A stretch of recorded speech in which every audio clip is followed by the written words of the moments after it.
it's Chris from LaserLemming.com, and it is a very busy week for us. It is E3 week officially. It is Monday. It is kicked off the E3, starting with, and this video will be covering Microsoft and EA, Electronic Arts. Microsoft, let's start off. Let's just get straight up to it, no bullshit. Microsoft, they did decently, in my opinion. Microsoft didn't do a bad job.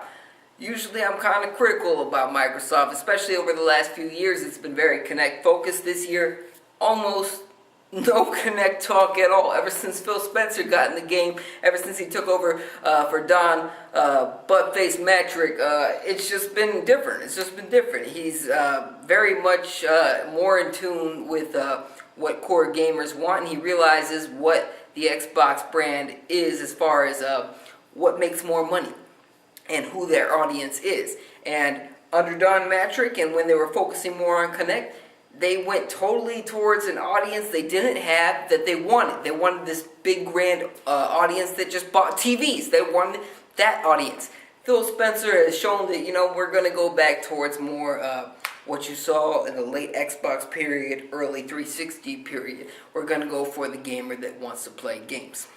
And so they did a decent job. I didn't love every single game they showed, but I did appreciate some of them. Some of them I was really jealous about, why is that an exclusive? Like that Ori game from, I think it was from the developers of Limbo. It looked pretty ill to me. It was an indie game, but I'm just really hoping that that's not an exclusive, because it just seems too good for a sole audience to have, especially for an indie game. And with indie games, they don't usually stay exclusive, especially when it comes to Xbox indie games. It'll probably hit Steam, probably hit the PS4, maybe hit the Wii U, who knows. Anyway, there was that. I liked that game. I also liked the Halo Anniversary Collection, whatever they want to call it, the Master Chief Collection.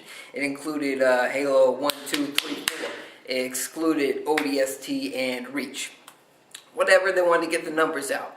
They wanted to get the numbers out before Halo 5 hit next year. So they had this collection hitting this year, 2014, for $60. Not bad, not bad. You get 4 games. Granted, they're 4 old games. Halo 4, not as old as the others. Also not as liked and nostalgic as the others. But you get 4 games, and Halo 2 supposedly untouched, outside of, I believe, 6 multiplayer maps that have been revamped graphically. So there's that. I thought that was pretty cool. For $60, 4 games, 4 really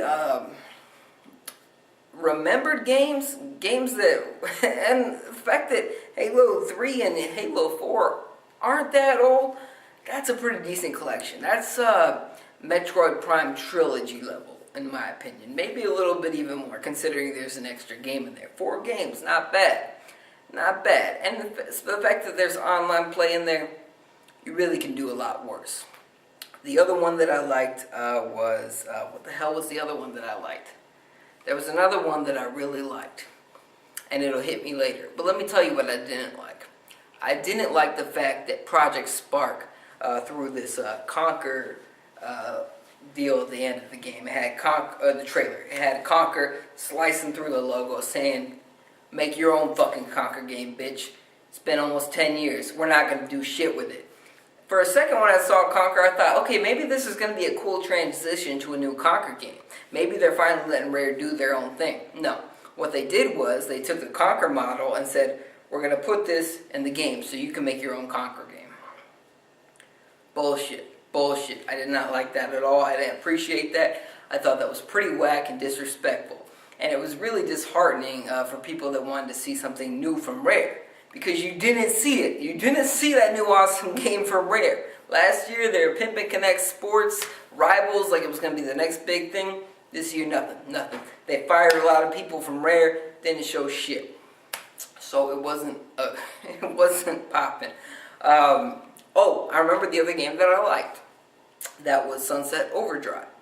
I thought that looked kind of cool with the teaser they showed last year. This year, they've just been pumping it up. They really made fun of the whole modern military game genre, and they just went all out with saturated colors, humor, curse words, bleeped out curse words, whatever you want to do. It was different, and I appreciated that. I mean, I don't know how well the game's going to turn out in the long run, but I thought that the game looked different enough and interesting enough to catch my attention. It's Insomniac. I don't know why Insomniac felt the need to go exclusive, especially with Fuse when they had that. That was a multi-platform title, and I'm sure they own the rights to that, considering it was a multi-platform title. But they did. They decided to go Xbox exclusive this round. And good for them. Let them do whatever they want. I think that the game itself looks really good. And I hope that it is. I hope that it is. Looks like it has a lot of variety. And we need to see more of that within the whole shooter genre, whether first person or third person. Which brings me to my next point. Activision showed off Call of Duty 2014. What do they call it? Advanced Warfare. That was the first game Microsoft showed. I don't know, it's just like a tradition at this point that Microsoft has to pimp the shit out of the next Call of Duty game. It's part of their soul-selling contract in order to get early DLC, which, by the way, is another bullshit point I want to make out. It's not a bullshit point, but it's a point about bullshit that I want to point out to you. The fact that Microsoft constantly spends so much time acknowledging and highlighting how much exclusive early access to paid DLC they have should piss you off. It should piss you off. It should make you angry. But it doesn't make enough people angry. In fact, some people are so young that they've grown up with this bullshit that they think that this is normal and they think that this is actually cool. Like, wow, Microsoft has this shit first. You don't realize that Microsoft paid for other people to not have this at the same time as you do.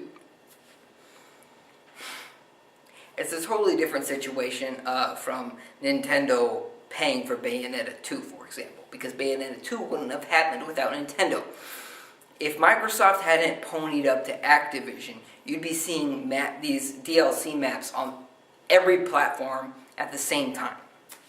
So you're really pumped up for a huge multi-billion-dollar company to offer paid maps first. Think about that for a second. You really need to think about that for a second. Which brings me to my next point. EA, Electronic Arts, they had their press conference second today. And that was kind of interesting. I thought that was really kind of interesting because they showed off, what did they show off? They showed off, first thing they talked about was Star Wars Battlefront, which they're not calling Star Wars Battlefront 3. They're just calling Star Wars Battlefront. Michael Packer's calling it a remake, even though it's really not going to be a remake. It's just going to be the same game, same name, new game.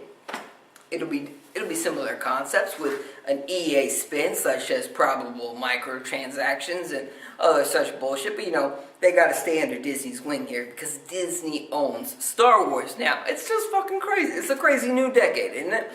So they showed off a little bit of Star Wars Battlefront. It's really just engine footage, alpha engine footage, showing you what you might be seeing in the future, including a pretty impressive little part of the Return of the Jedi. So I thought it looked okay, but I thought it was kind of really just kind of playing to the idea of needing to show it, because it looks like they really weren't ready to show it. Last year was a fully CG trailer. This year was pretty much just alpha footage. They really weren't ready for this shit. They weren't. So there was that. I thought it was kind of interesting. Another thing I thought was kind of interesting was Battlefield Hardline. They showed it, and they did something that Activision doesn't do for like almost half a year. They showed off the multiplayer right off the bat, and it looked interesting. It looked really interesting. However, EA now has a soiled reputation with the Battlefield multiplayer. It's not where it needs to be. It's buggy as shit. However, they have Sledgehammer behind this as opposed to DICE. I'm sure DICE is helping out a little bit, but again, I said DICE is stretched thin, so it's not developing this game in full. So you have your new Battlefield 2014 developed by Sledgehammer. So maybe there's going to be a little bit more quality control. Maybe. But however, they got to get this game out on time. EA is not going to let this game slip into next year. No fucking way. So they have to get this game out on time. So who knows how buggy it's going to be. It does look, as far as what they showed today, it was variety packed. No complaints. It was interesting. So there was that. Second thing I want to highlight. Mirror's Edge 2, which is supposed to be now an open world game. I'm kind of nervous about that because one of the most interesting things about Mirror's Edge was that you can go on these speed runs that were very focused, which is something you don't really think about when you think about an open world game. I'm hoping for the best. This still looks very much Mirror's Edgy, but again, it had this whole alpha, not really ready to show off feel to it. So there's that. My battery's about to die. I really want to say more. I really didn't dig the Madden or FIFA or even, I don't even know if they showed the NBA stuff, but I didn't dig their sports stuff so much. Even the UFC reveal with Bruce Lee. Bruce Lee's dead. I can't really speak for this shit. Like, it just, I mean, even though he's been dead for a really long time, it still feels like too soon, you know what I'm saying? So, I can't say that he would love to be in a UFC game. He'd probably dig it, you know. 1970s Bruce Lee would probably dig the idea of being a computer giraffe. He'd probably dig the idea of being a playable video game character that can kick and you know, all over the place. But I don't know if modern Bruce Lee would dig it as much, but who knows? I'm talking out of my ass at this point. I thought it was okay. Both of them were okay. Microsoft's a little bit better than EA's. EA kind of really showed that they were not on the same console level spectrum as the other players today, but they didn't do a terrible job, and they at least delivered on the shit that they knew that people wanted to see, which was Battlefield, Call of Battlefield, Star Wars Battlefront, too much battles, Mirror's Edge, and they also showed Dragon Age 3, whatever they call it, Inquisition or something like that, which was, you know, it's not really up my alley, but I'm sure a lot of people got wet for that shit. Microsoft also showed up Fable Legends. Again, didn't drive me crazy. Ubisoft showed off at the Microsoft conference a Division trailer, live gameplay. It wasn't really live. That was bullshit. Just like it was bullshit last year. But, I mean, like, if you think that the game looks fun, then good for you. I don't know. I'm hoping that the game turns out well, but I'm really sick of seeing these fake live, online, cooperative trailers.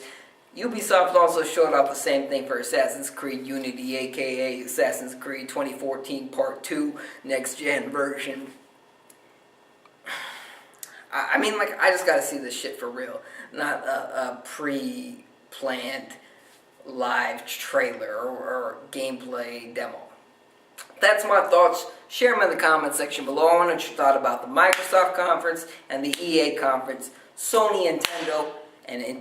Sony and Nintendo I will be covering tomorrow. You know, Sony's going to be happening later tonight, but I'll be covering that tomorrow along with Nintendo.